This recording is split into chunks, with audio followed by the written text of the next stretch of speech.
नमस्कार, मैं घनश्याम सर। मैं अपने चैनल में आप सभी छात्र छात्राओं का पुनः स्वागत करता हूं। आइए मेरे प्यारे छात्र छात्राओं, एक्सरसाइज 1.3 का दूसरा सवाल देखते हैं।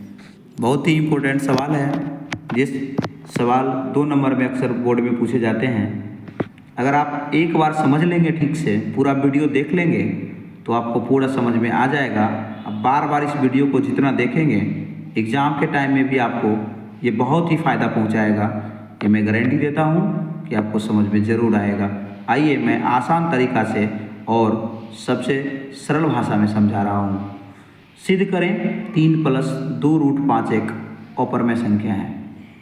आइए हम इसे कार्य सिद्ध करने के लिए कि यह एक अपरमेय संख्या है। तो अपरमेय संख्या है तो मान लेते हैं कि यह परमेय है। देखते हैं, अगर परमेय की तरह व्यवहार करेगा तो हम परमेय कहेंगे, अगर अपरमेय की तरह व्यवहार करेगा तो अपरमेय कह देंगे। आइए मान लें, माना कि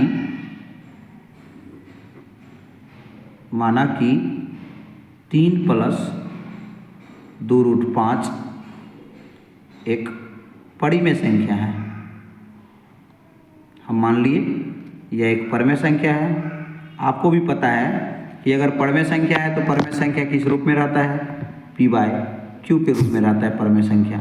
अर्थात इसको आपने परमेय संख्या माना तो आप लिख सकते हैं, इसीलिए P/Q बराबर 3 + 2√5। आइए ध्यान से देखिए, 3 प्लस में है, बराबर के बाएं तरफ ले जाएंगे आप तो माइनस में हो जाएगा। तो यहाँ आ जाएगा P/Q -3 बट्टा में कितना होगा 1, बराबर बच गया 2√5। अरे 3 जो है ना, बायां साइड नहीं था, दायां साइड था, तो बायां साइड गया क्या हो गया? माइनस हो गया ना। आया समझ में? तो इधर बच गया 2√5। अब इसे जब आप सॉल्व करोगे तो Q और 1 का लॉस लेंगे ना, कितना होगा? Q होगा तो Q लिखेंगे, Q से भाग दीजिए Q में, 1 को P से गुना करेंगे, P -1 से भाग देंगे Q में, Q को 3 से गुना करेंगे तो 3Q बराबर 2√5। अब आप ध्यान दीजिएगा, 2 गुना में, इधर आके क्या होगा? भाग में, तो यहाँ आ जाएगा 2, तो क्या बनेगा ये? P -3Q बट्टे ये 2 नीचे चलाएगा तो ये बन जाएगा 2Q, बराबर में बचेगा √5। अब आप यहाँ से देख रहे हैं कि P भी पूर्णांक है, Q भी पूर्णांक है। पूर्णांक में से पूर्णांक को घटाते हैं तो पूर्णांक आता है, पूर्णांक में पूर्णांक से भाग देते हैं तो भी पूर्णांक आता है। अर्थात इधर वाली संख्या जो है यह एक पूर्णांक है। पूर्णांक संख्या परमेय संख्या होती है। और इधर वाली संख्या आपको पता है, इधर वाली संख्या रूट के अंदर है, तो रूट के अंदर वाली संख्या अपरमेय होती है। तो आप यहाँ देख सकते हैं, लिख सकते हैं, यहाँ बायां पक्ष परिमेय संख्या है,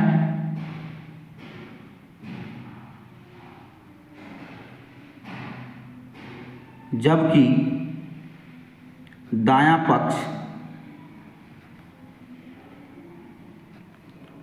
अपरिमेय संख्या है।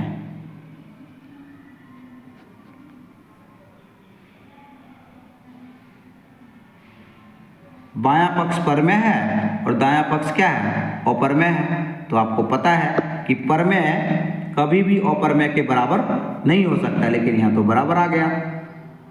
कभी भी परमेय अपरमेय के बराबर नहीं होगा, लेकिन यहाँ पर क्या आ गया? बराबर आ गया। क्यों आया बराबर? क्योंकि हमने जो माना वो गलत माना था। हमने क्या मान लिया था? परिमेय मान लिया था। इसका मतलब हमारा मानना क्या था? गलत था। तो आप लिख सकते हैं कि परमेय डज नॉट इक्वल टू अपरिमेय। परमेय डज नॉट इक्वल टू अपरिमेय। ऐसा क्यों हुआ? ऐसा हमारी गलत मान्यता के कारण हुआ। परमेय कभी भी अपरमेय के बराबर नहीं हो सकता है, लेकिन यहाँ आ गया है, इसीलिए लिखेंगे परमेय डज नॉट इक्वल टू अपरमेय। ऐसा क्यों हुआ? क्योंकि हमने गलती से मान लिया यह परमेय है। ठीक है। अतः लिख देंगे आप, अतः लिख देंगे आप, अतः हमारी मान्यता क्या थी, हमारी मान्यता गलत थी, क्योंकि हमारी मान्यता के विरोध प्राप्त हुआ है। परमेय डज नॉट इक्वल टू अपरमेय, अतः हमारी मान्यता क्या थी, गलत थी। इसलिए सिद्ध होता है कि, इतना बात लिखना पड़ेगा, सिद्ध होता है कि क्या था, 3 + 2√5 क्या होगा, एक अपरिमेय संख्या होगा, अपरिमेय